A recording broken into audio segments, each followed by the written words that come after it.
తన వద్ద అసిస్టెంట్గా పనిచేసిన కొరియోగ్రాఫర్ పైన ప్రముఖ కొరియోగ్రాఫర్ జానీ మాస్టర్ అత్యాచారం చేశారన్న వ్యవహారం చిలికి గాలివానగా మారిన విషయం తెలిసిందే.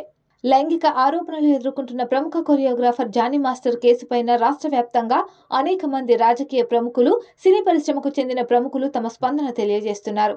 జానీ మాస్టర్ ముస్లిం కావడంతో యువతిపైన లైంగిక వేధింపులకు పాల్పడి ఆమెను మతం మార్చుకోవాలని ఒత్తిడి తెచ్చారన్న ఆరోపణలపైన లవ్ జిహాద్లో భాగంగానే ఇది జరిగిందని పలువురు అభిప్రాయం వ్యక్తం చేస్తూ జానీ మాస్టర్పై కఠిన చర్యలు తీసుకోవాలని డిమాండ్ చేస్తున్నారు.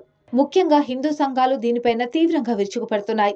జానీ మాస్టర్ ని ఈ రోజు నార్సింగి పోలీసులు కోర్టులో హాజరుపరిచారు.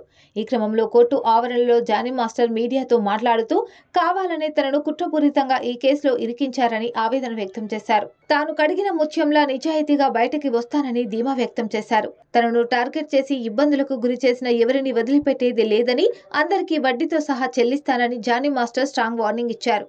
తనను కావాలని ఈ కేసులో ఇరికించారని, తాను ఎవరిని లైంగికంగా వేధించలేదని, ఆ అమ్మాయితో తనపైన కావాలనే కొందరు తప్పుడు కేసు పెట్టించారని, న్యాయ పోరాటం చేసి బయటకు వస్తానని వ్యాఖ్యలు చేశారు. ఇక నిన్నటికి నిన్న జానీ మాస్టర్ సతీమణి ఆయేషా కూడా తన భర్త చాలా మంచివాడని, అతనిపైన వచ్చినవని తప్పుడు ఆరోపణలని జానీ మాస్టర్ కేసు విషయంలో స్పందించారు.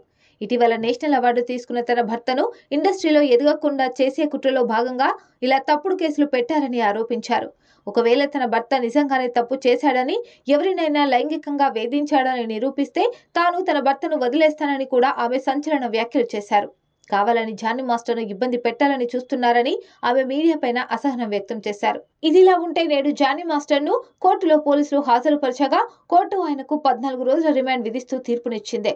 దీంతో ఆయనను చెంచల్గూడ జైలుకు తరలించారు పోలీసులు. మరి ఈ కేసులో పోలీసులు ముందు ఏం చేయబోతున్నారు అన్నది తెలియాల్సి ఉంది.